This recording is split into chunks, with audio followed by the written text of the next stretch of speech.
So as we usual, right, we let us read actually the shlokas, and I would request devotees to make points, note down the points, okay, in the each paragraph, and we'll discuss those things, okay, in the end.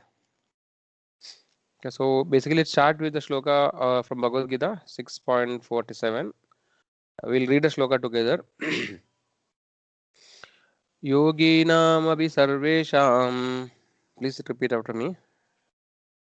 योगी योगिनामपि नाम सर्वेषां सर्वेषां Madgadena Madgadenandaratmana मद्गतेनान्तरात्मना मत्ततेनान्तरात्मना Shraddhavan Bhajadeyo Mam श्रद्धावान् श्रद्धावान् भजते यो भजते यो मां भजते यो मां Same Yukta Tamo Mada समे मे युक्ता युक्ता मतो मत Yoginamabhi sarvesham योगिनामपि योगी सर्वेषां Madgadenandaratmana मद्गतेनान्तरात्मना मत्ततेनान्तरात्मना Shraddhavan Bhajadeyo Mam श्रद्धावान् श्रद्धावान् भजते यो भजते मां मां Same Yukta Tamo Mada समे युक्ता समे समे मत युक्तान् तमो मतः Yoginamabhi sarvesham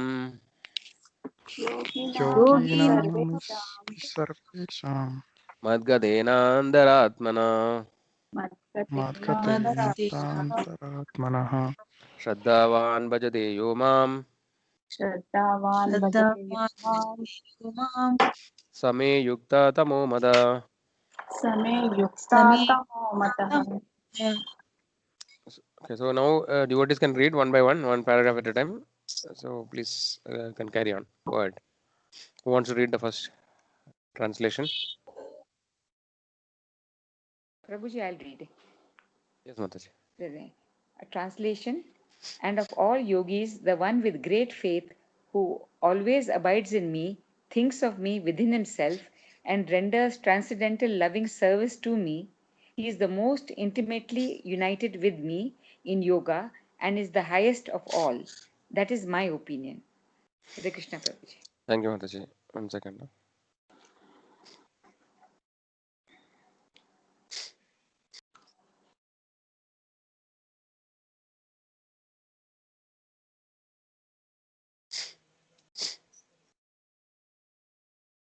Second.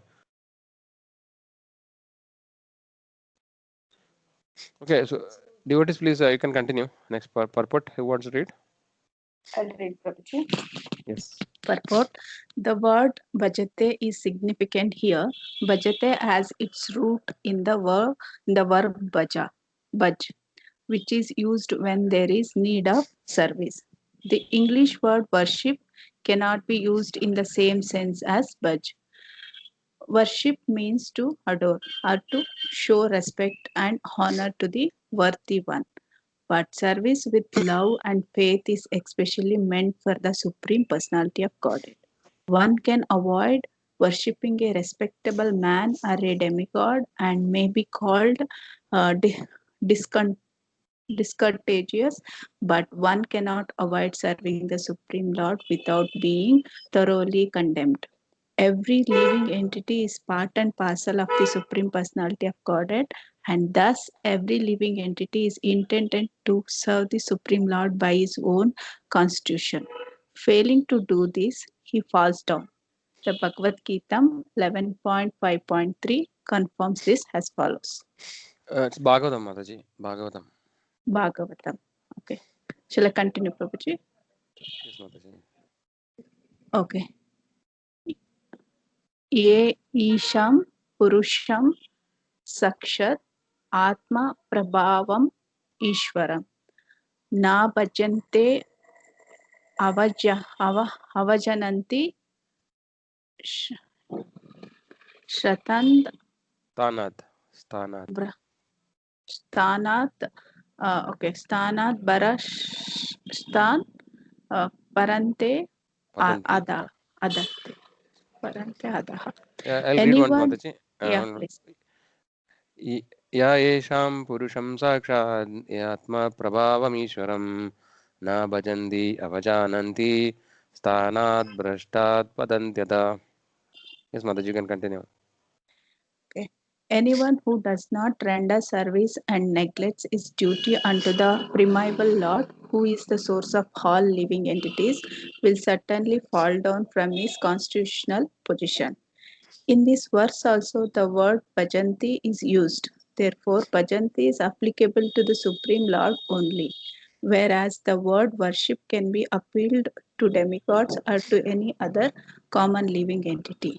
The word avajayanti used in this verse of Srimad Bhagavatam is also found in the Bhagavad Gita. Avajan, avajananti mam mudaha. Only the fools and rascals deride the Supreme Personality of Godhead, Lord Krishna, Godhead Lord Krishna. Such fools take it upon themselves to write commentaries on the Bhagavad Gita without an attitude of service to the Lord. Consequently, they cannot properly distinguish between the word bhajanti and the word worship.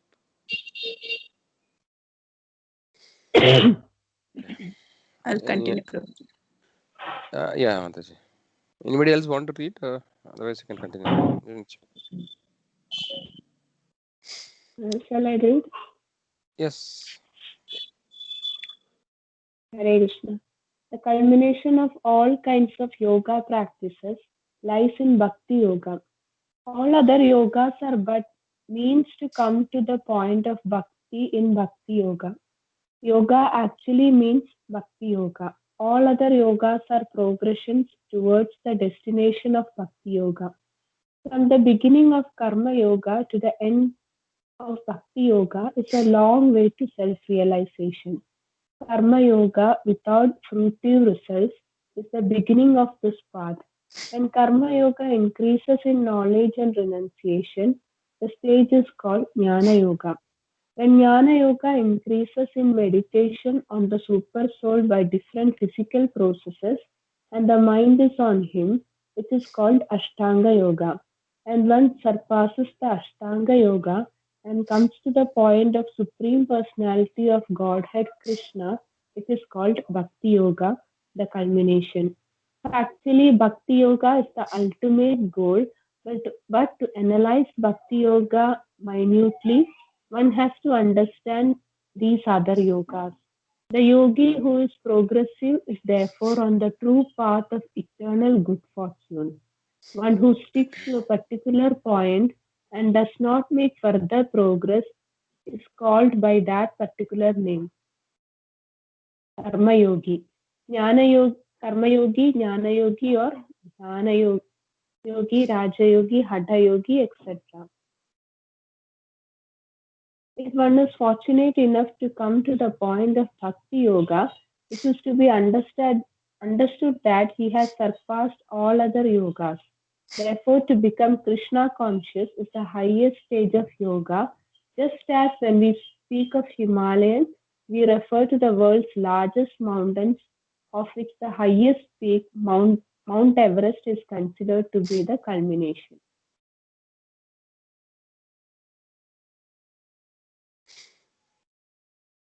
Yeah, who else want to read? Anybody? Any other devotees would like to read?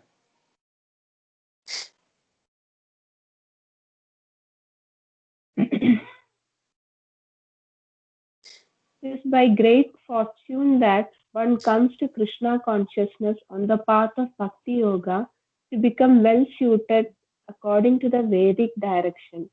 The ideal yogi concentrates his attention on Krishna, who is called Shama Sundara, who is as beautifully colored as a cloud, whose lotus like face is as effulgent as the sun, whose dress is brilliant with jewels, and whose body is flower garlanded. Illuminating all sides is his gorgeous luster, which is called the Brahma Jyoti. He incarnates in different forms such as Rama, Nrsimha, Varaha, and Krishna, the Supreme Personality of Godhead, and he descends like a human being as the son of Mother Yashoda, and he is known as Krishna, Govinda, and Vasudeva. He is the perfect child, husband, friend, and master, and he is full with all opulences and transcendental qualities. If one remains fully conscious of these features of the Lord, he is called the highest yogi. The stage of highest perfection in yoga can be attained only by bhakti yoga, as it is confirmed in all the Vedic literature.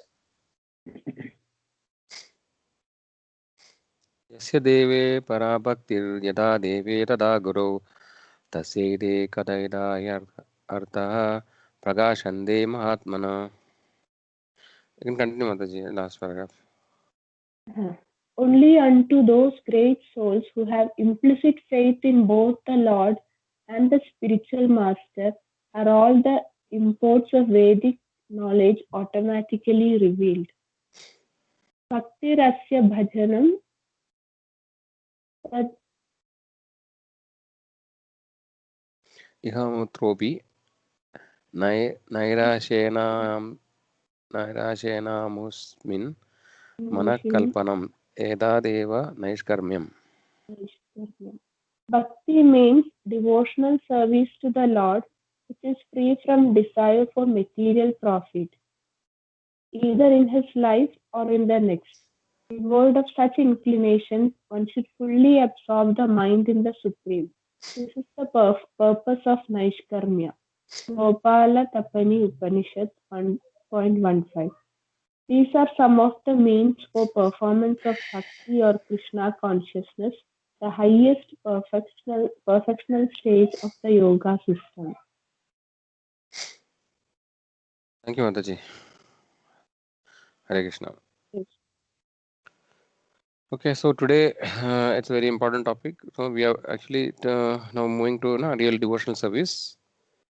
So we'll go through the paragraphs, important points, and then we'll discuss. Okay.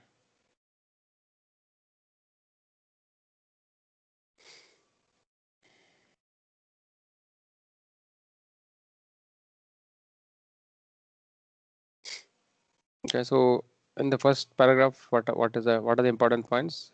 What is the meaning of what is the translation of the shloka which we are discussing here?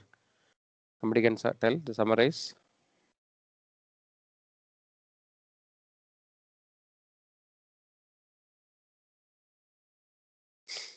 Translation.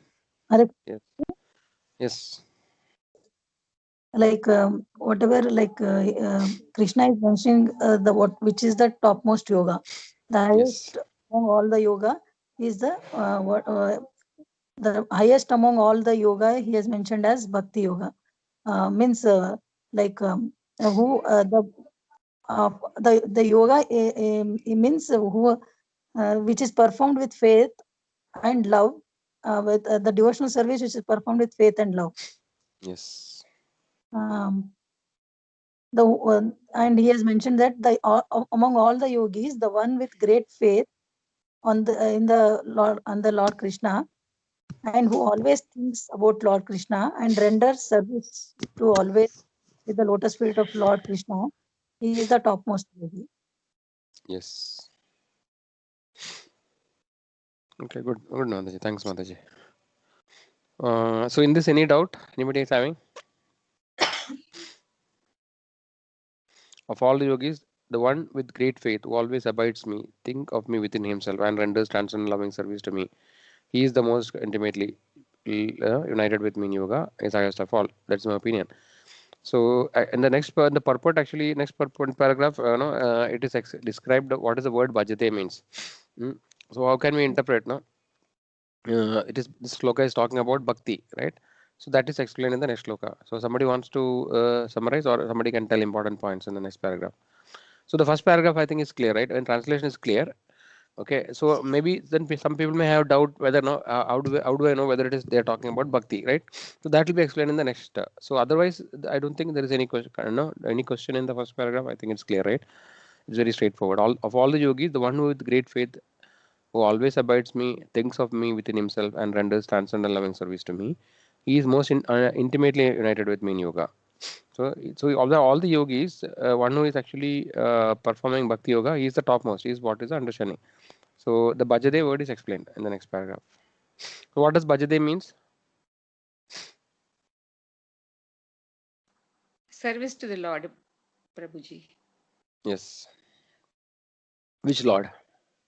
Supreme Personality of Godhead. Yes. So that's what actually, that is what Prabhupada is elaborating here. So Prabhupada actually, in this context, he is also talking about, so indirectly is referring to other Bhagavad Gita. No, there are so many different versions of Bhagavad Gita, right? So unless and until one who is actually a devotee of the Lord, right, he cannot properly understand Bhagavad Gita. No, he is not qualified to interpret or understand, translate Bhagavad Gita, right? So some people, no, somebody has translated Bhajade as worship. So Prabhupada is trying to elaborate that the worship, no, is not, there is not always an equivalent word for Sanskrit word in English. Okay, so what Prabhupada is trying to explain is that actually the word bhajate, is only appropriate to be used, in association with Supreme Lord. Not, for example, if when somebody worships a demigod, the bhajate cannot be is used, or not normally used for the worship of demigod. That actually is what Prabhupada is explaining in this. No, it's more technical, but essentially we have to understand that the Lord is referring to Supreme Lord, right?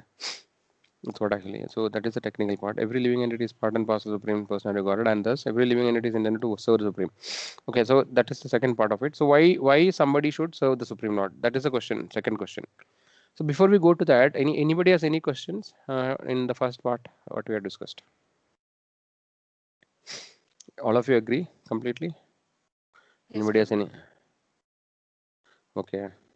Anybody else has any question? Prabhuji, I have a question, Prabhuji. Like, how do we think in the Lord within ourselves, Prabhuji? Like, it is there in the translation.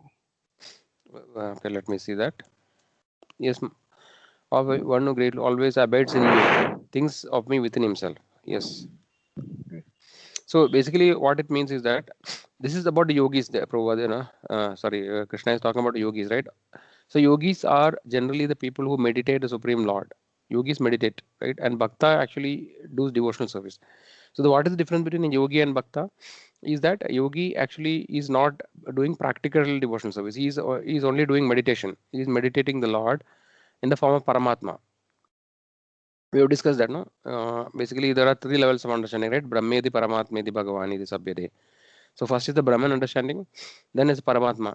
There are two kinds of yogis. One kind of yogis actually meditate on the impersonal Brahman, which is the form of light. Actually, they meditate on the impersonal Brahman energy of the Lord. And the further advanced yogis, they meditate on the Paramatma form of the Lord. Paramatma actually is the 400 form of Vishnu, right? They meditate on the Paramatma form of the Lord in the heart. So the Paramatma we have seen in Bhagavad Gita, right? And many of the scriptures say that the Paramatma is actually situated in the heart of the living entity. Ishvara sarva bhudanam hrideshe arjuna tishtati, right? Brahmayan sarva bhudani andra rudani maya. Then sarvasya chaham hridi sannivishto mata smriti jnanam abhoganam cha. Vedesha sarve rahameva vedya vedandakrit veda videha chaham.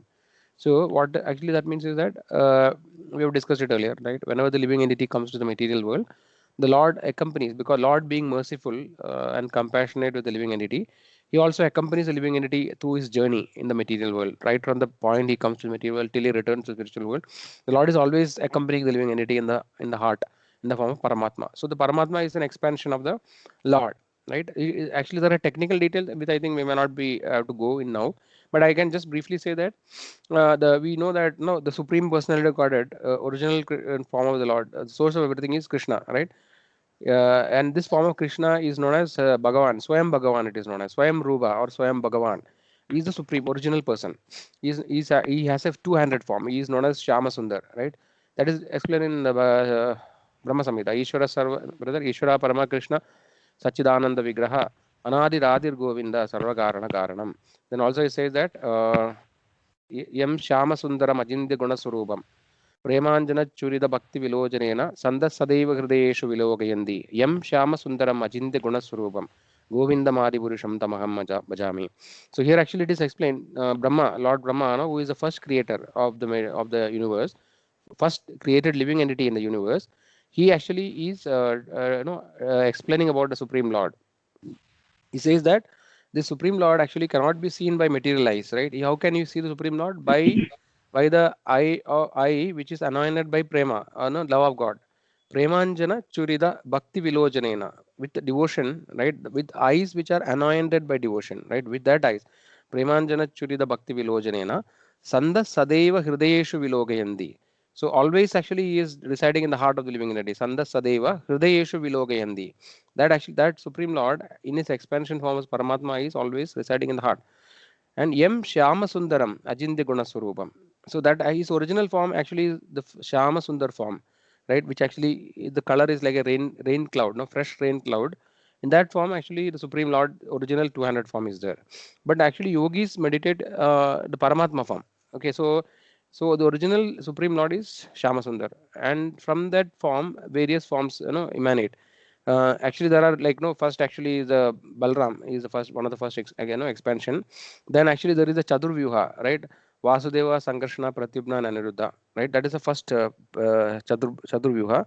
Then there is a second Chaturvyuha, right? Again, same quadruple expansion, and in that actually Mahavishnu actually expands from one of the quadruple forms.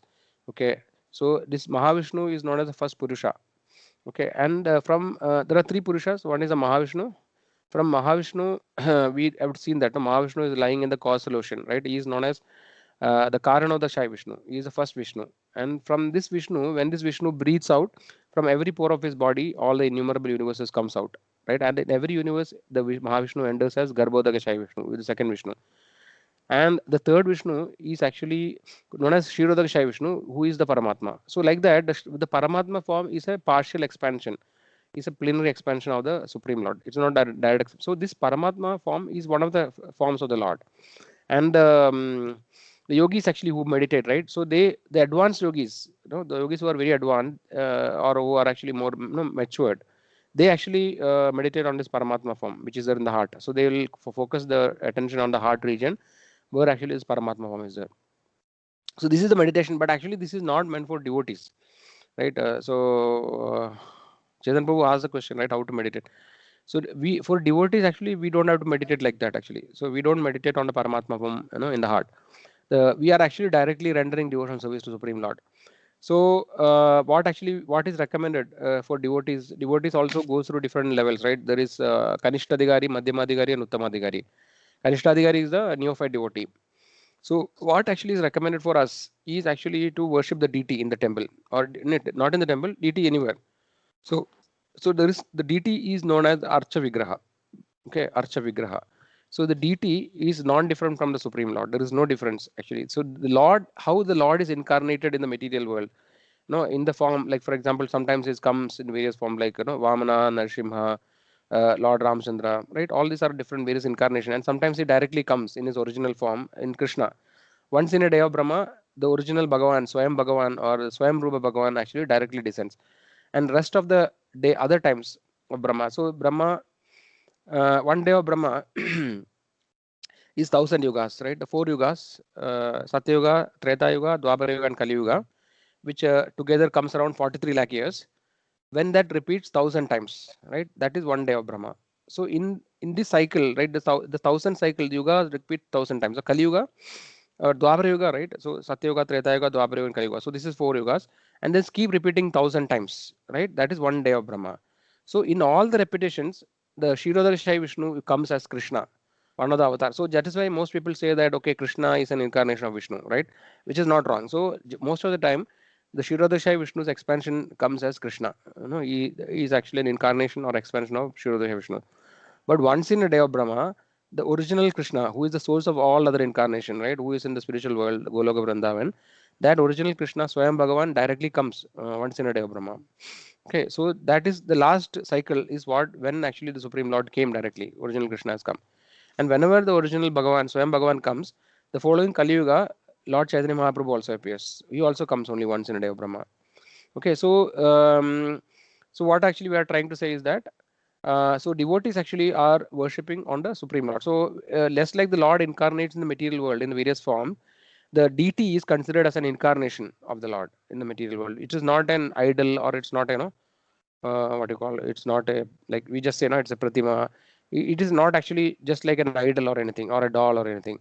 The Archa Vigraha, which is actually normally in the temple, there is something called a prana pradishta. No? There is a ritualistic process by which the Lord is invited to reside in the deity. Otherwise, also in a house, also if you have deities, if some senior spiritual master also, some senior devotees invite them, or actually, when the pure devotee, they install the deity, then Lord, by His mercy, He actually manifests in the deity, and then He actually is mercifully manifesting in the form of deity. Especially in this age, Kali Yuga, it is not possible to see the Lord directly, right? In previous yugas, the Lord used to be manifest before the people more.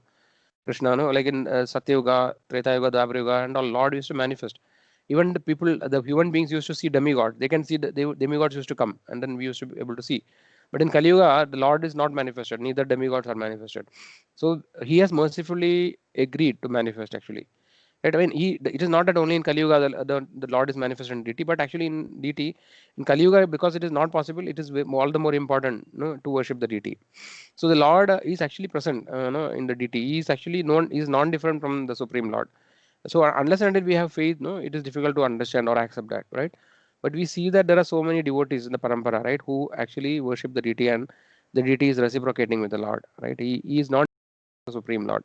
So that is the recommended process, right? So meditating the Lord in the heart is meant for yogis, okay, not for the bhaktas.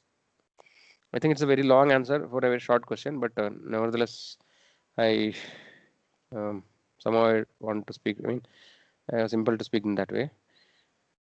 So is that okay, Prabhu? Shadan Prabhu?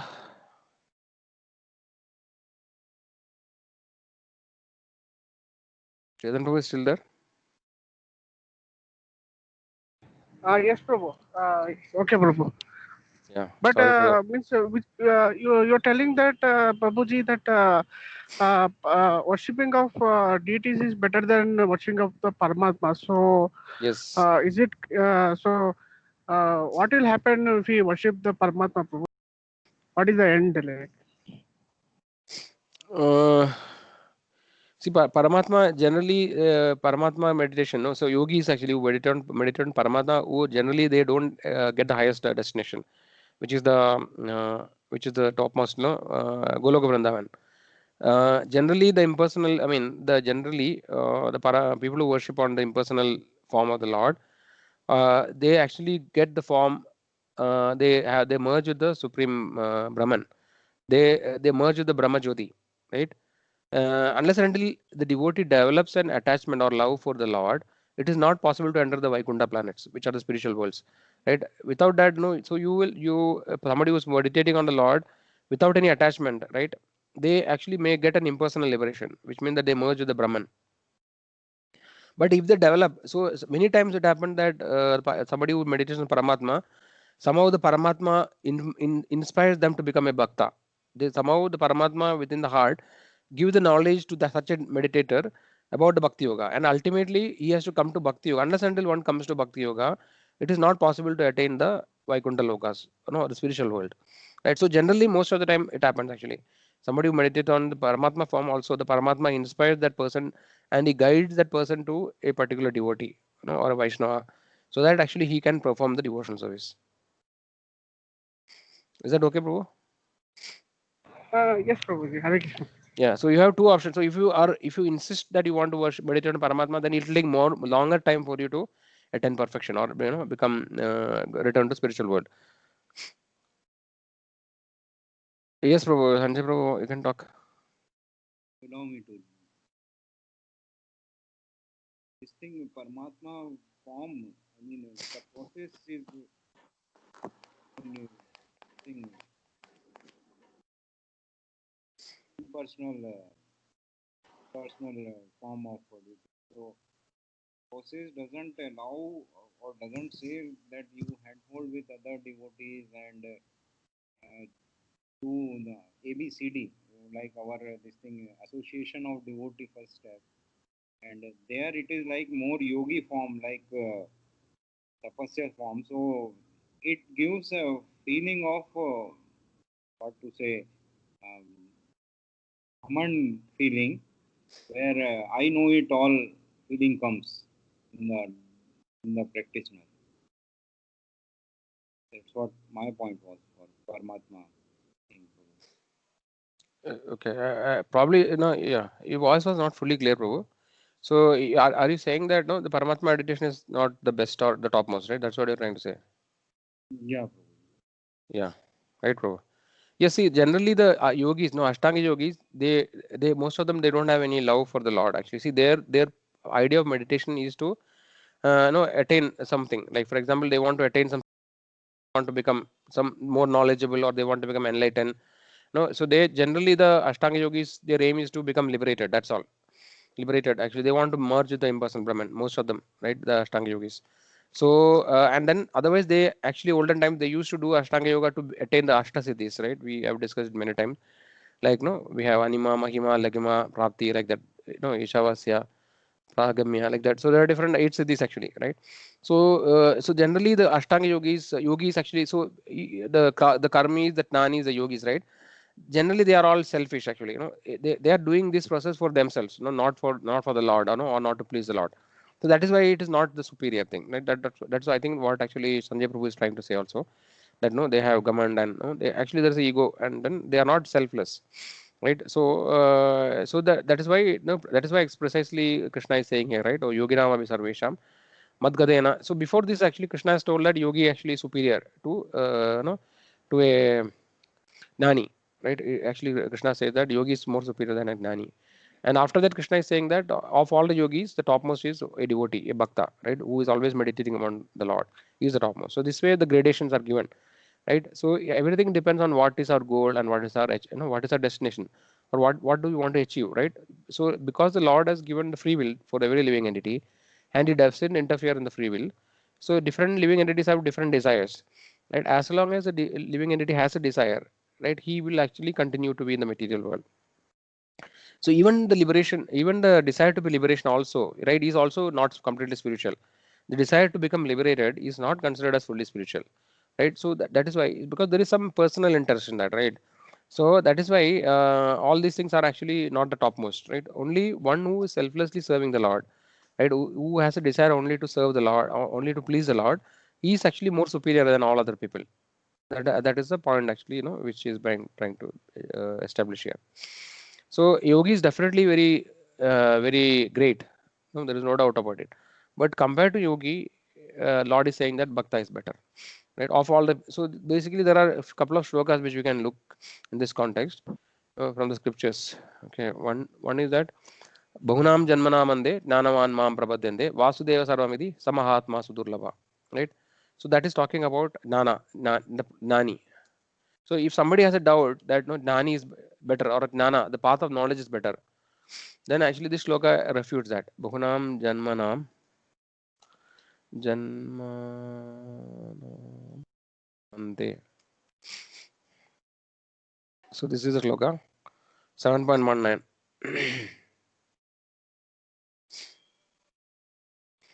So what is actually saying that? So Jnanavan is a Jnani, right? A person who is seeker of knowledge. It says that Bahunam Janmanamande Jnanavan Man Prapadyante Vasudeva Sarvamidi Samahatma Sudurlabha. After many births and deaths, he who is actually in knowledge surrenders unto me, knowing me to the cause of all causes, and all that is. Such a great soul is very rare. So this is talking about the Jnani, right? After many births, the Jnani finally comes to the conclusion that actually this Krishna is so everything, or the Vasudeva is Sarva, right? He is the source of everything, and then actually he surrenders. So basically, if you have the knowledge, then why don't we surrender directly, right? Why you have to go through all the process again? That is the question we can ask. And there is another shloka. What is it? Manushyanam Sahasreshu. Manushyanam Sahasreshu. Okay, this is another shloka. So this is generally talking about what you call second, generally talking about the people in general, right? What are the different kinds of people, and how rare is spirituality? How rare is devotional service? That actually is talked in this. This is not our thing. Is that Gita is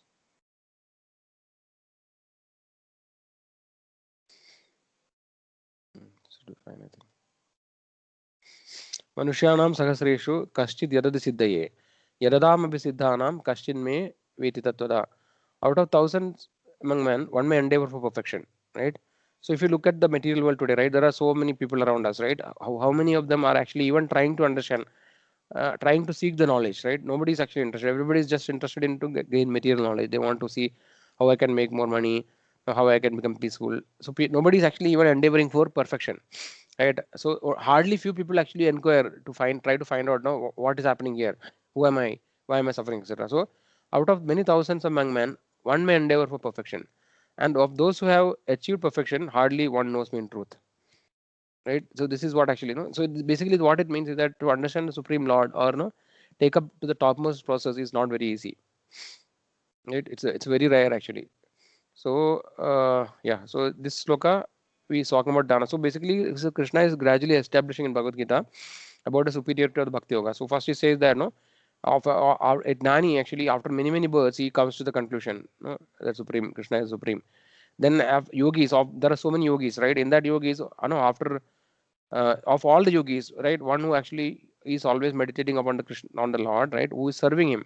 So that is the point which Prabhupada is trying to establish. So it is not just meditation, because the word bhajade is used, right? That means that it is here it is referring to a devotee or someone who is performing devotion service. Of all the yogis, the one who has great faith, who always abides in me, thinks of me within himself, and renders transcendental loving service to me. He is the most intimately associated with it. So that way, devotion service is established. Anybody has any questions?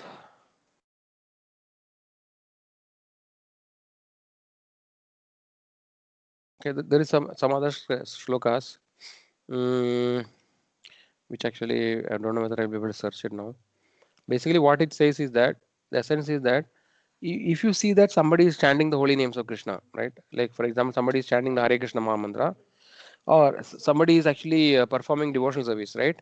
If you see somebody like that, then we have to understand that that person has performed all other processes in some other birth without performing all other Vedic rituals, right? Or without performing all other perfecting in other yoga process. Actually, it is very difficult to come to the platform of bhakti, right? So that actually is implicit, actually, So that way also we can understand that devotional service is superior. Why do the shloka is there? That when one who is a devotee, right? One who is chanting is always already performed other previous activities.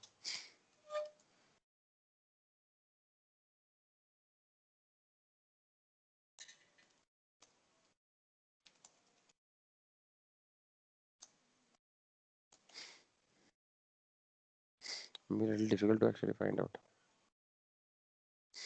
I'm not able to find.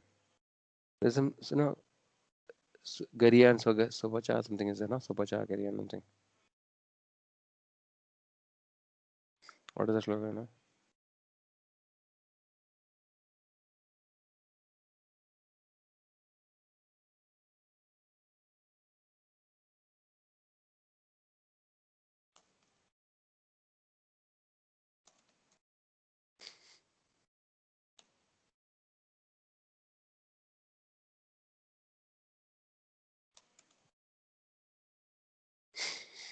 I don't know. We can try whether we are lucky we will get it or not. Actually, I did not prepare that for that.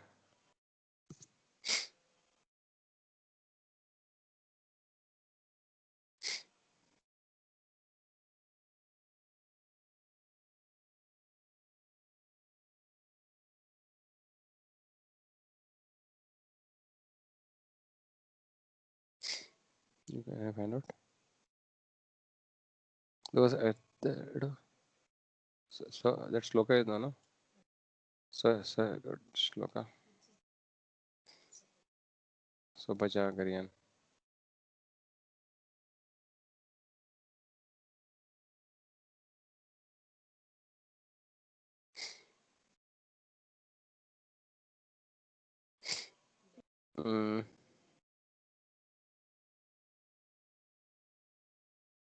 Yeah, I think this is the one actually. Even if a person is born in a family of Chandala, the lowest birth, one can get the human society. He is glorious if he chant the holy names of the Lord. For it is to be understood that by such chanting, a devotee definitely proves that he underwent all kinds of austerities in previous life by the grace of the Lord Chaitanya. So this is what actually in that shloka they are not given here.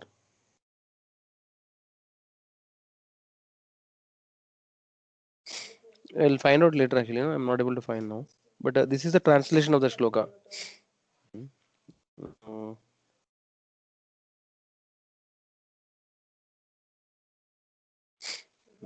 can see.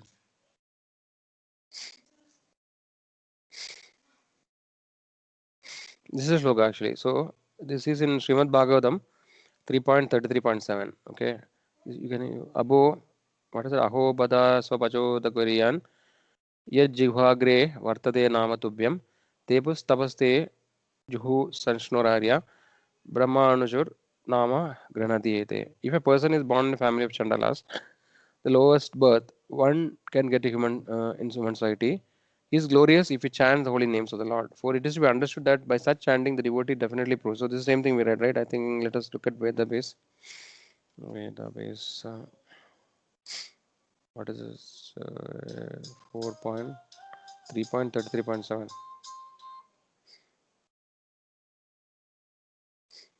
Third canto, 33rd chapter.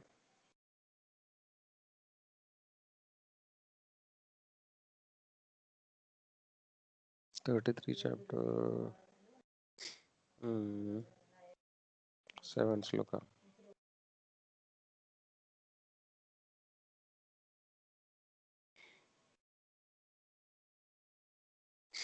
Okay, this is a shloka devotee. So we already read it now. Ahobatas. That what it means is how glorious are they whose tongues are chanting the holy name. Even if born in the family of dog eaters, such persons are worshipable. Persons who chant the holy name of your lordship must have executed all kinds of austerities and fire sacrifice and achieved all good manners of the Aryans.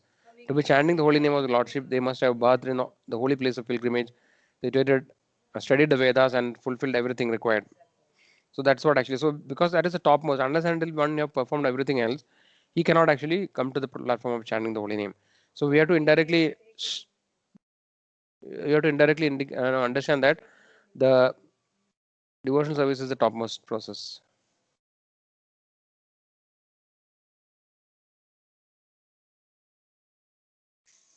Any questions, other devotees?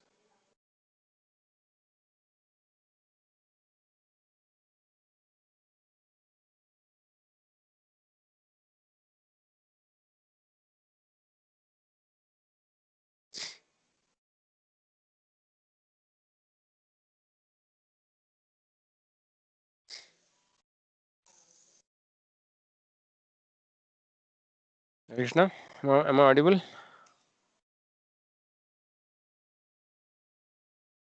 Yes, Prabhuji. Okay.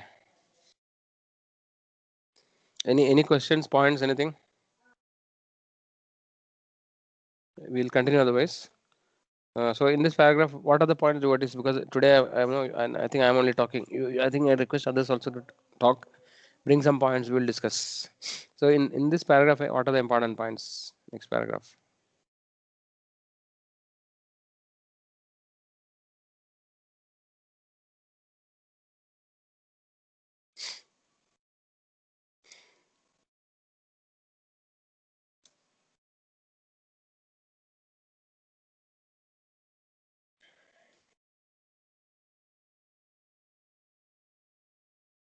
Everybody silent.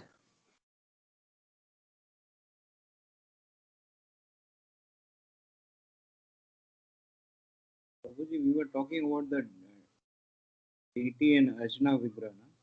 Mm. Sometimes we call altar and sometimes deity. What is the difference between altar and Altar, Prabhu, is a place where we keep the deity. For example, the entire place here, no, that is the altar.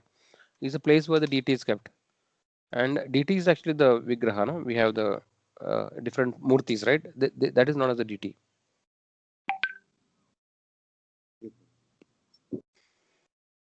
Okay. Yep. Mm. So I hope I actually And devotees. Yes. Prabhuji, and that one thing is mentioned is anyone who does not render the service and neglects the duty will certainly fall down.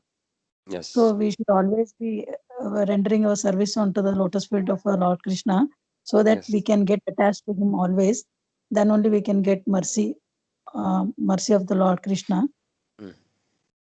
Yes. And it is mentioned only like here about the word bhajante. So bhajante basically means to performing devotional service with love and faith, isn't it, Prabhuji? Yes, and also to Supreme Lord only. Okay. And the worship means it is like any to the demigods and even Yes. for some respected persons also we can say it is a worship. Yes, yes, exactly. Yes, Mataji.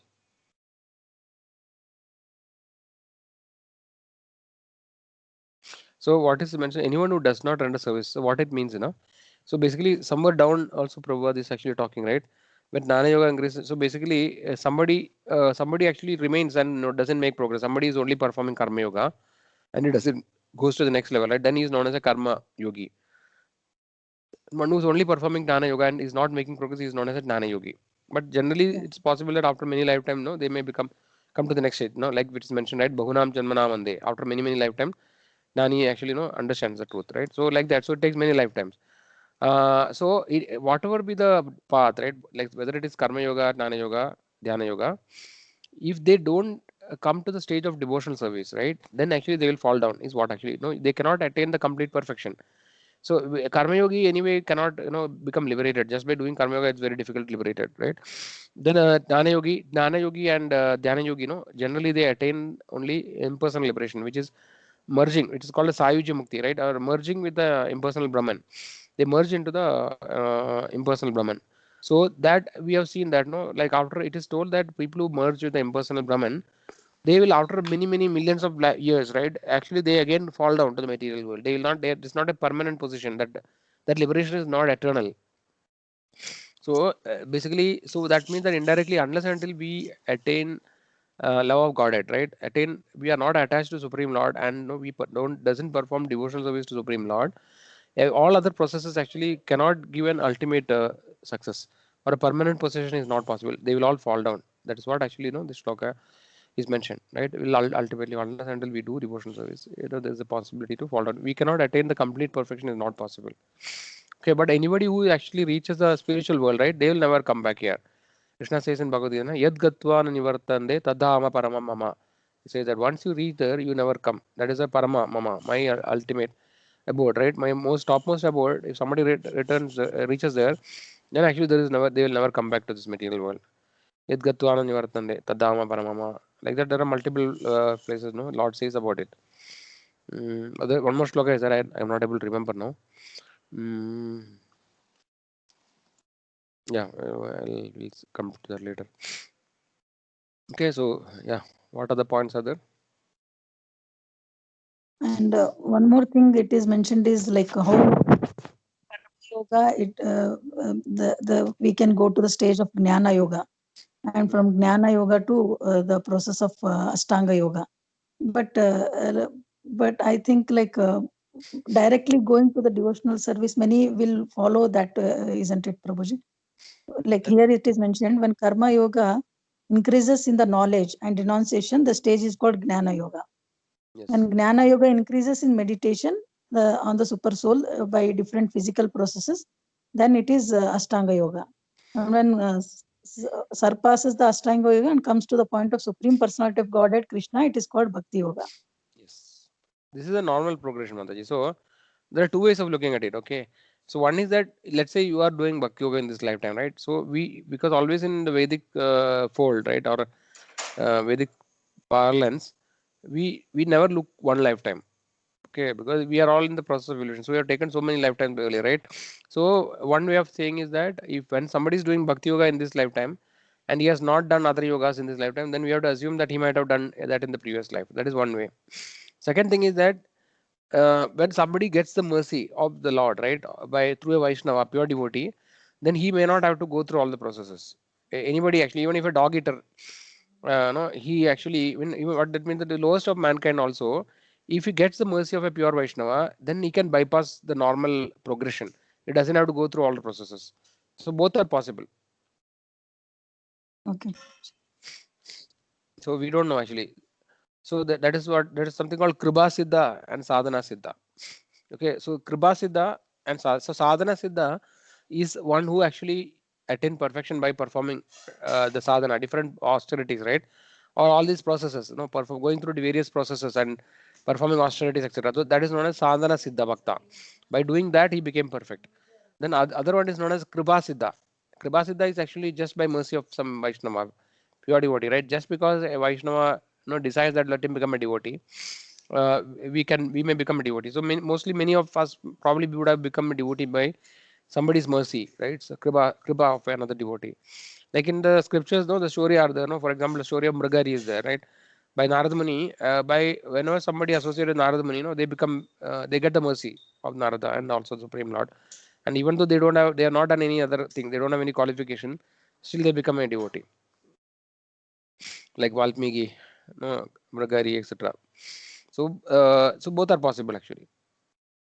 And one more thing, Prabhuji, like bhakti will be like inbuilt with, like it is a natural in every living entity, or it will be come by practice or attached association of someone or something like that.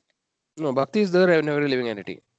That's what that is. It is clearly established and reiterated in the scriptures that bhakti actually is because we are every living entity is a part and parcel of Supreme Lord, right?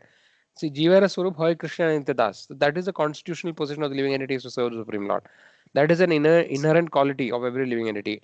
Only thing is that it is covered to different extent. No, that we have seen that no, to different levels of coverings are there in the living entity. Like the example is given, no, just like the mirror is covered by the dust, or no embryo is covered by the womb, right? Like that actually it is given different levels of coverings are the living entity. So depends on how many lifetime the living entity has spent, and condition and whatever so many karma they have performed in various lifetime.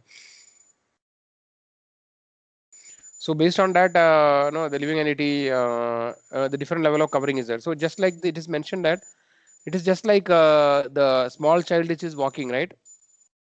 A Yes, small yes. child, a small child has the capacity to walk automatically. It is not that the capacity is missing in it. Only thing is that by practicing, right? By practicing, it slowly stands up and it slowly starts walking.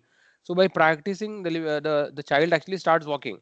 So the capacity or the potency to walk was there in the child. Otherwise, no, he cannot walk actually. If the potency is not there, even by practice, he cannot walk. So similarly, every jiva has the potency to serve the Lord, or the bhakti. Serving the Lord is bhakti, right? So the bhakti devotion service is there in every living entity. Only thing is that based on the sinful activity which the living entity has committed in so many lifetime, the dense how dense is the covering, no, that varies.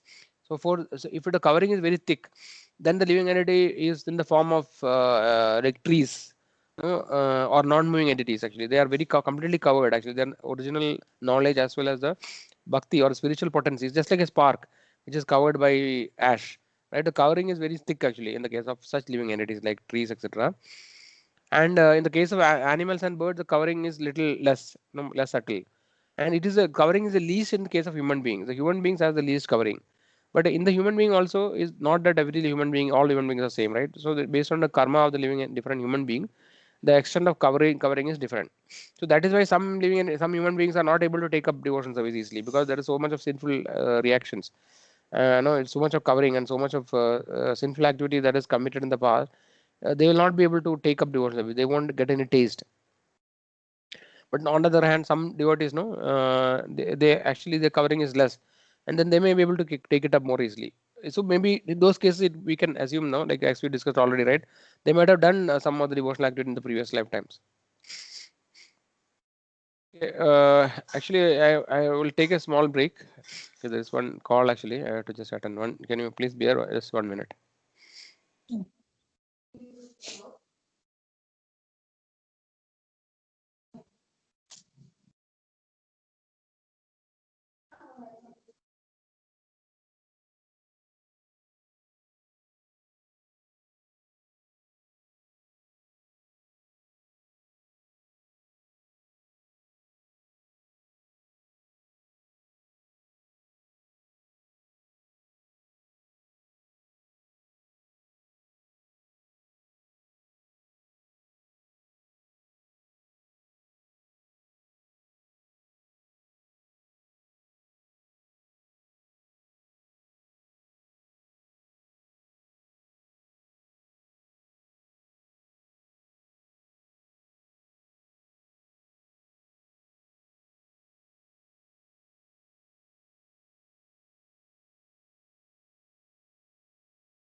Sorry, devotees, Hare Krishna.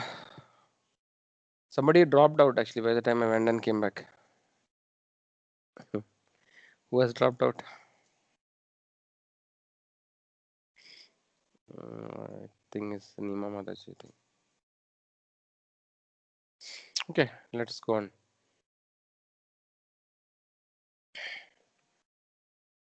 Yeah, so what are the points? So we discussed about Kripa Siddha and Sadhana Siddha, right? Two kinds of devotees. And sometimes we are not able to see across different lifetimes, right? So somebody is performing devotion. So I think Niveda Mataji asked about the question that whether every living entity has devotion in them, right? So the answer is that yes, that's what we discussed last, right? Yeah. So we'll continue. What other points are there in this paragraph? It's a big paragraph. Anybody has any questions or any? Please let me know, or any points here we'll discuss. So yogi who is progressive is therefore on the true path of eternal. And this is okay. One who sticks to a particular point and does not make further progress is called that particular. That is what we discussed, no? Karma yogi, Jnana yogi, etc. So he is in that particular level. And this Raja yogi and Hatha yogi, right? These are actually all are alternate names for Ashtanga yoga, Dhyana yoga, Raja yoga, Hatha yoga. They're all same from a broad sense. Yeah. So this is, if one is fortunate enough to come to the point of Bhakti yoga, it is to be understood that he has surpassed all other yogas. Therefore, to become Krishna conscious is the highest stage of yoga. The example Himalaya is given. So this is very important point actually, right?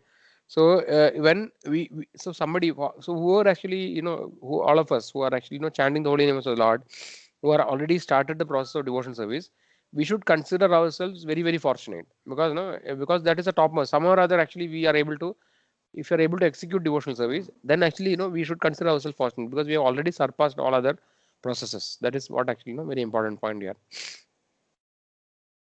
That's what it is. It is by great fortune that one comes to Krishna conscious on the path of Bhakti Yoga to become well situated according to Vedic direction.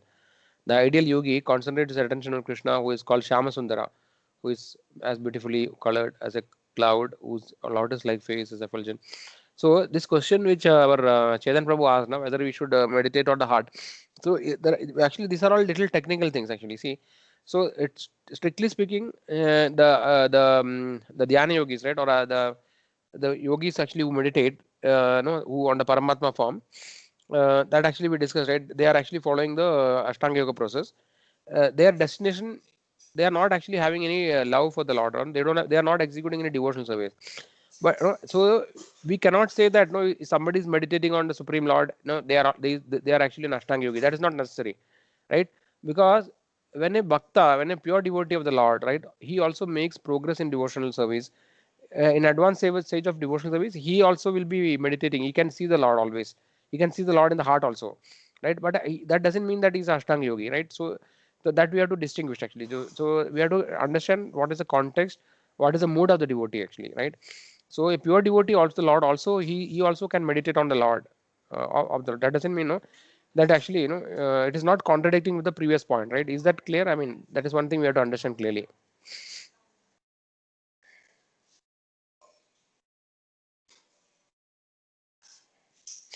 Is the point clear, devotees?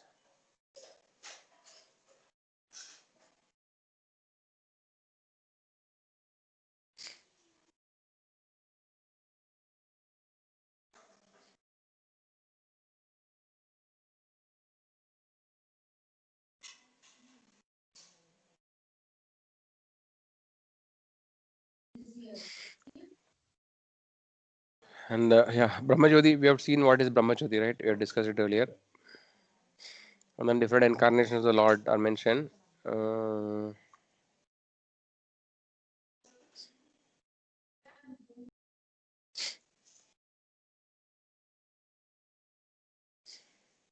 Yes, that's okay. The stage of the highest perfection on yoga can be attained only by Bhakti Yoga, as it is confirmed on Vedic. So that's what actually this sloka is given. Yasadeva para bhakti yada devi tada guru tasya kadeda yarga prakashan. Only unto those great souls who have implicit faith in both Lord and spiritual master are all the imports of Vedic knowledge automatically revealed. So actually this means that to attain the correct knowledge, right? So because as we've seen that the Vedic knowledge is very vast.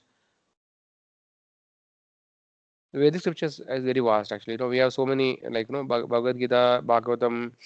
Then there are the four Vedas, Samaveda, Samaveda, Atharvaveda, Yajurveda, etc. Like then there are Puranas, Idihasas. Actually, the Vedic knowledge is very very vast, Upanishads, etc. Right? So if somebody understands until one is actually having the mercy of the spiritual master. No, it is very difficult to come to the right conclusion in the Veda. Veda is like just like an ocean, right? Vast ocean, and to navigate the ocean is very difficult, right? We have seen that example of the boat, etc. Right?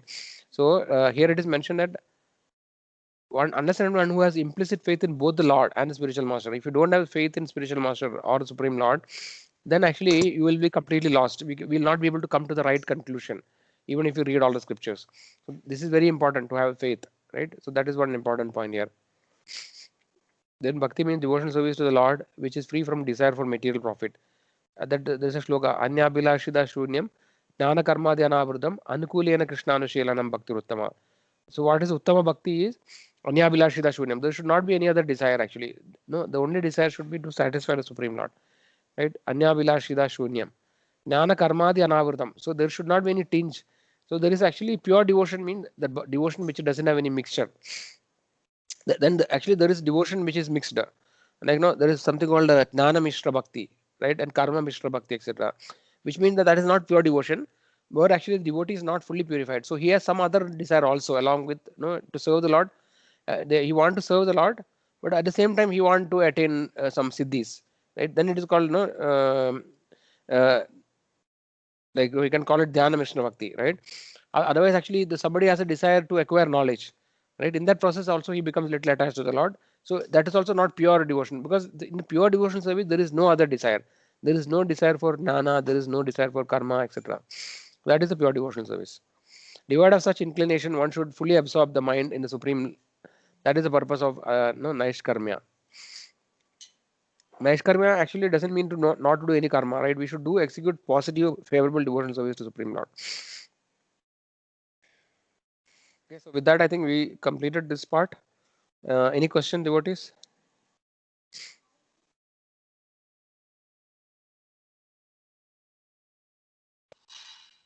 Prabhuji, Naishkarmya means doing karma without expecting the result, right? Or how we can understand Naishkarmya? So here it is, bhakti means devotional service to the Lord, which is free from desire for material profit, either in this life or in the next. Devoid of such inclination, one should fully absorb Naishkarmya. This is the purpose of Naishkarmya. So basically, we have seen that three kind of karma is there: karma, vikarma, and akarma. So this Naishkarmya is equivalent to akarma. So karma is positive karma, right? Good karma that has good reactions, right? And vikarma is actually bad karma, which actually is against the scriptures, which actually will cause negative reaction, bad reactions, sinful reactions. And then there is a third type of karma called akarma, right? Which actually I think that is same as nishkarma. That karma or that activity which doesn't have any reaction is called akarma. So nishkarma also means that that the activity which doesn't give you any results, which will not bind you. Prabhuji, that means the yogis are akarma? They're doing akarma? Yogis? No. Yogis actually depends, because they're just, meditating, they're not doing any work, but they're, they're progressing little bit, So can it be considered as akarma? Maybe partially, Mataji. So the pure akarma. So yeah, see, akarma means that the yogis actually, if they don't commit any sinful activity completely, and then they also don't do any positive activity, then actually it will become akarma. So it depends on the yogi actually. What is the perfection of the yogi? Because as we discussed, right, we have seen that many yogis, they will harbor some desire in their heart. They want to achieve something. We know, right? For example, many of the yogis, right? We have the story of Vishwamitra Muni, right? Or many of these yogis actually they have some desire. For Vishwamitra, he wanted to become very powerful, right? So if they have some desire, then actually they also become entangled. So Vishwamitra Muni, actually had to go some karmic reaction, right? He had a fight with Vasishtha, right? So they had to take some birth of an animal in between. So unless and until we are completely, it's very difficult to, without being attached to the Lord, to commit, to be completely free from reactions. It's very difficult. Some point of time, if you are so, the problem with the yogis is that they are actually artificially trying to become nishkarma, so that technically, if you just try to avoid any reaction, it is extremely, it's not very sustainable. Sooner or later there's a chance of falling down.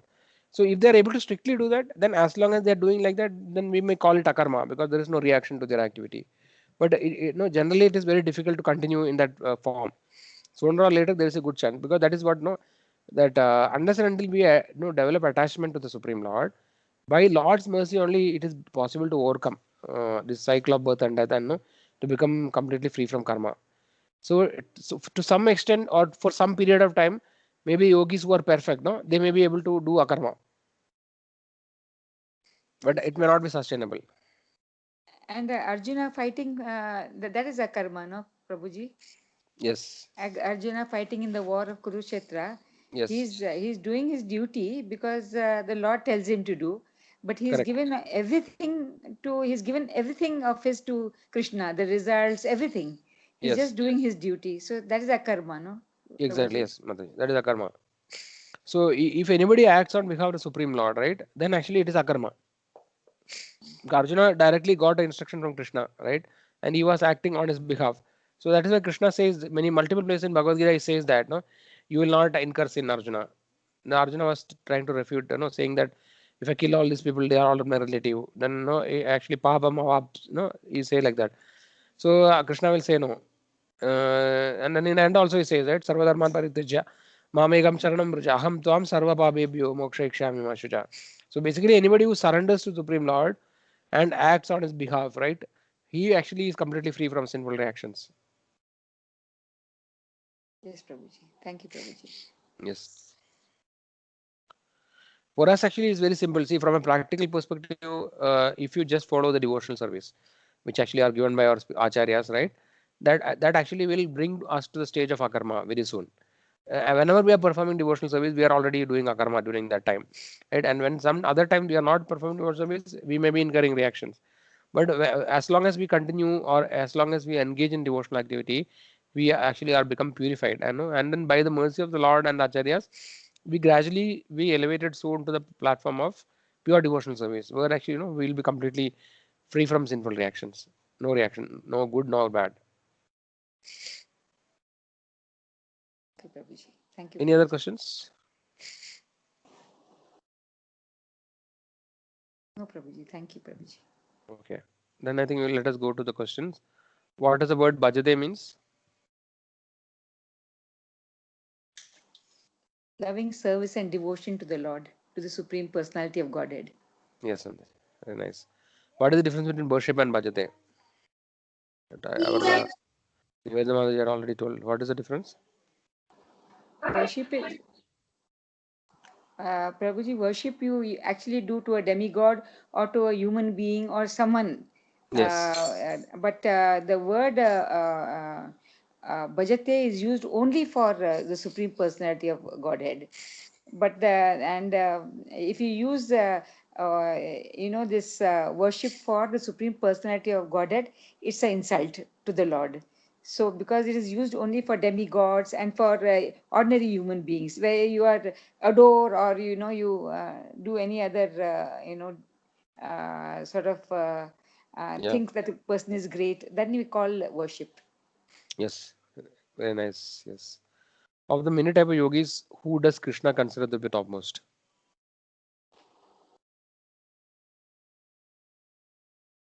Let someone else answer, Prabhuji. Yes.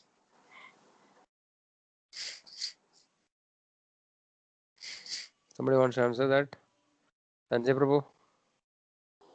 Or maybe Sushil Prabhu? Of the many yogis, who, for the first part of the discussion, no, the very first part. Bhakti Yogi. Yes. What is that? Yoginama bhi sarvesham. That shloka, no? Yoginama bhi sarvesham. Madgati nandaratmana. Shraddhavan bhajate omam samay yukta tamamada. To whom will all the import of Vedic knowledge be automatically revealed?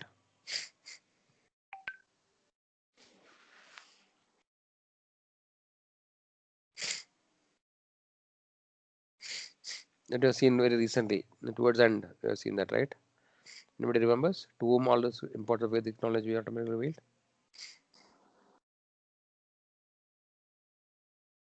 This shloka is यस्य देवे परा भक्तिर् यदा देवे तदा गुरो तस्य देवता ह्यर्था prakashante mahatmana. Only to those great souls who have implicit faith in both the Lord and spiritual master. Right? That is the answer. Understanding. Describe how Bhakti Yoga is a culmination of all yogas. What is understanding?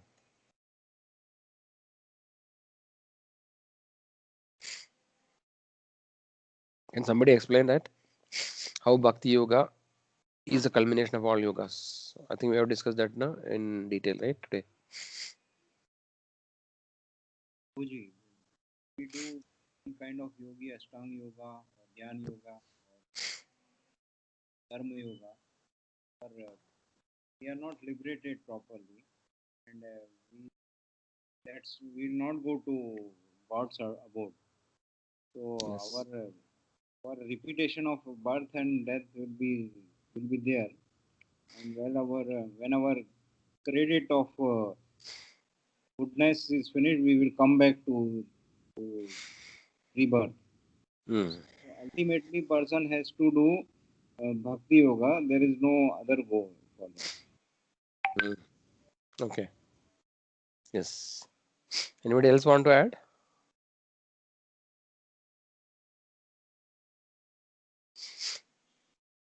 And Prabhuji, Bhakti Yoga means like pure in a pure devotee will does not have anything of any desire other than the loving service towards the Lord Krishna.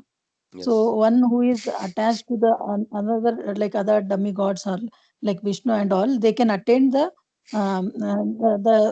Vishnu abode.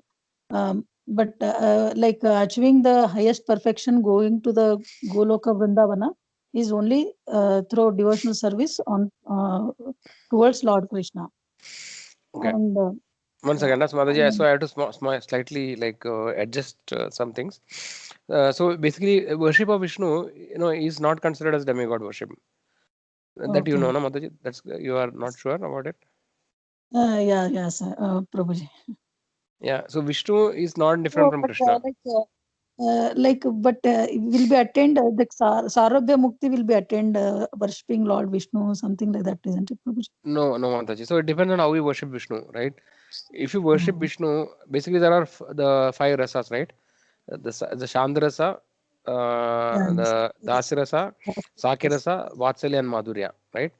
So, Vishnu's abode is Vaikuntha already, right? So anybody worships Vishnu, he will attain ultimate perfection. Okay, but there is some gradation in the Vaikuntha Loka also. There are so many Vaikuntha planets, right? So, but anybody who goes to Vaikuntha, any Vaikuntha planet, they will not come back here. Okay, but in Vaikuntha, in the spiritual, in the Vaikuntha planet, the topmost is considered as Goloka Vrindavan, because that is the original Swayam Bhagavan, right? The source of everything, Krishna, Swayam Bhagavan, is in the Goloka Vrindavan, and then everything, all other forms, other Vaikuntha planets has different expansions, which is coming from the Supreme Lord. But irrespective of that, anybody who reaches Vaikuntha, they actually will never come back. Now, within the different rasas, no, there are gradations, right? So generally, people who worship Vishnu, they worship Vishnu in the form of Aishwarya Bhava, with awe and reverence, right? So that will be generally Shanda Rasaja most of the time. Okay, so then other rasas also, Dasi Rasa is also there. Okay, Saki Rasa also may be there, but the Madhuri Rasa is considered as the topmost, which actually is considered as the conjugal relationship, right, between the Krishna and his pure devotees, like gopis, for example.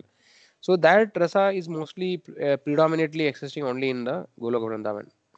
Okay, but so these are all little technical things. So we actually who are following Chaitanya Mahaprabhu, who has come from Goloka Vrindavan, right? He actually is coming from Navadvip, which is part of the topmost abode. Whoever follows Chaitanya Mahaprabhu in this particular Prema Bhakti, they will reach Goloka Vrindavan. So it is just a gradation, right? But actually, Vishnu is not never considered as a demigod. Vishnu actually is considered as, which is just an expansion of Krishna. No, so all the Vishnu tattvas, right? Anybody who worships any Vishnu tattva, like any, for example, Narasimhadev, Vamandev, Lord Ramchandra, right? Any of the Vishnu forms, they all attain, they worship sincerely, right? With selflessly serving that form of Vishnu, they will reach the Vaikuntha planet. Because in Vaikuntha there are different abodes. In some abode, actually, Lord Narasimhadev is there. In some Vaikuntha planet, Vaman Dev is there. Like that, different incarnations. So they will all attain the Vaikuntha planet. But ideally speaking, they have to worship through a parampara. So there are in the current day there are four authorized parampara we have discussed. No? That is, one is the Sri Sampradaya, which is the Sri Vaishnavas, right? Who actually is coming from Lakshmi Devi. Lakshmi Devi is the actually started this Sampradaya. So the Sri Vaishnavas, etc., they worship Lord Vishnu in the Aishwarya Bhav. So they will reach the Vaikuntha planet where Vishnu, Lord Vishnu is there, right? Then similarly there is Rudra Sampradaya, there is a Nimbarkacharya Sampradaya coming from Vishnu, Vishnu Sami, like that, which is coming from Sanat, this four Kumaras. That is one Sampradaya. Then there is one Sampradaya from Lord Shiva, and then there is one Sampradaya from Brahma Sampradaya, right? Which actually we are part of Brahma Sampradaya, Brahma Madhava Gaudiya Sampradaya. So based on whichever Acharya a particular, so anybody who follows an authorized parampara, right, who actually has taken shelter of a spiritual master in one of these authorized sampradaya, and they follow strictly the instructions of the spiritual master and the sampradaya, they will attain the eternal abode of Vaikuntha. Is that clear? Any questions in that? Yes, Prabhuji. Like I was just got confused. Like one who thinks negatively about Vishnu also will get mukti. Something is like that, isn't it, Prabhuji? Yes, Like Vishnu or Krishna. Vishnu or yeah, Krishna, Vishnu. yes. Yeah, Yes. So that is like actually Kamsa. the demons, Example of yes. Kamsa. Correct. Yeah. So that is, so there are so many no details in that. Okay. Yeah. So the Krishna's one of the speciality of Lord Krishna, or Krishna only actually gives liberation most of the time. This kind of liberation, to someone thinks negatively, the demons are liberated. That actually is one of the qualities of the Lord, Supreme Lord Krishna. He gives liberation actually to whoever is killed by him. But that liberation, most of the time, it is Sayuja liberation, merging into the body. They can also get that there are like Sayuja, Sarubhya, Salogya, Samipya, and Sashti. Like that, there are 5 types of liberation. Sayuja is merging into the body. Sarubhya is actually getting a form which is same as the Lord. Samipya, to be able to reside in a planet of the Lord. Salogya, Samipya means actually getting a very close service with the Lord. And Salogya means getting in the same loga, right? You are able to live with the Lord with the same loga. In, say, for example, in Vaikuntha planet, like Sayuja, Sarubhya, Salogya, Samipya, and Sashti. Sashti means getting all the opulences, which is equivalent to Lord. Like that, it is classified as technically. They get different kinds of liberation. But anybody who actually reaches the spiritual world, they will not come. So only by worshipping Vishnu forms, right? It is possible. If you worship any other form, it is not possible of the Lord. Okay, Prabhuji.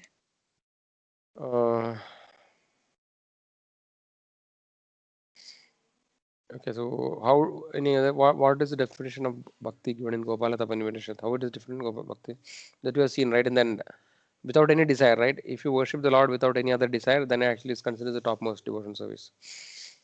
So that is not possible easily, right? But we are actually discussing. We are actually in sadhaka bhaktas, right? We are in the neophyte stage, but continuing to execute devotion service sincerely, right? By following the acharyas, following the spiritual master, gradually it will be possible to come to that stage where we don't have any desire. But in the beginning, definitely it is not possible to become completely desireless. But ultimately, we by the mercy of the other acharyas and Vaishnavas, it is possible to achieve. How does one who has attained the highest perfection of yoga pursue the Lord? Mentioned here, I think.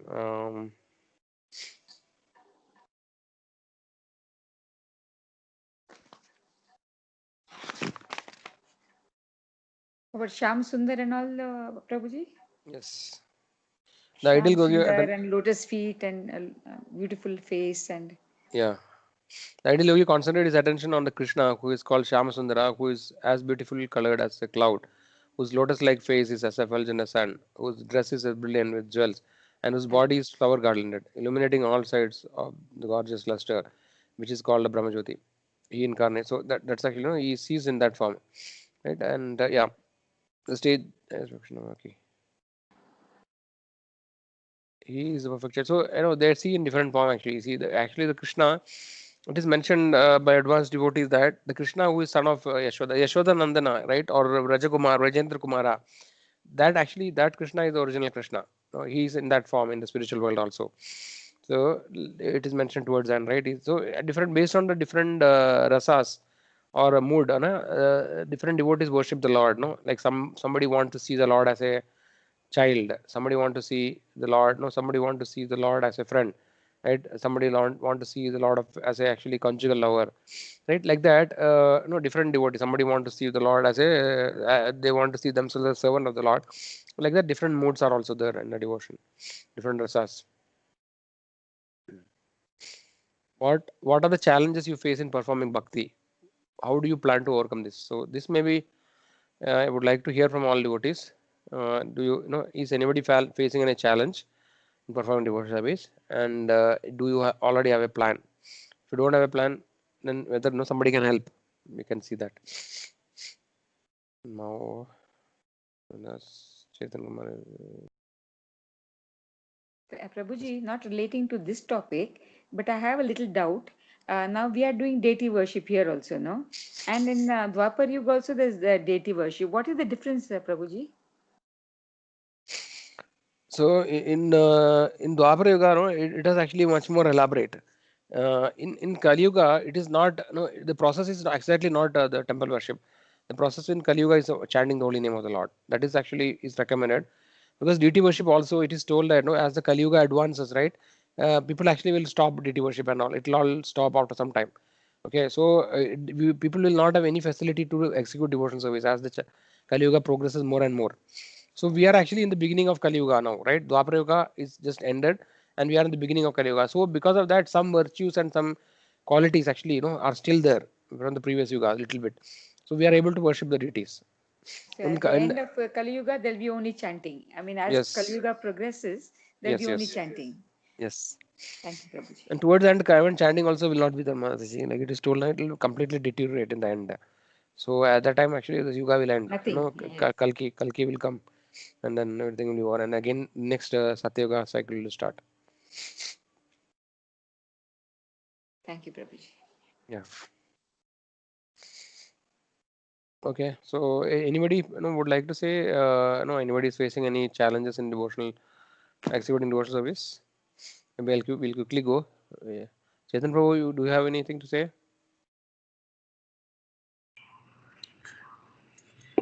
Yes, Prabhuji, there are many challenges, Prabhuji, like this material, we are embodied to this material action of Prabhuji. So you cannot able to, you cannot able to, this is actually cannot able to, need to perform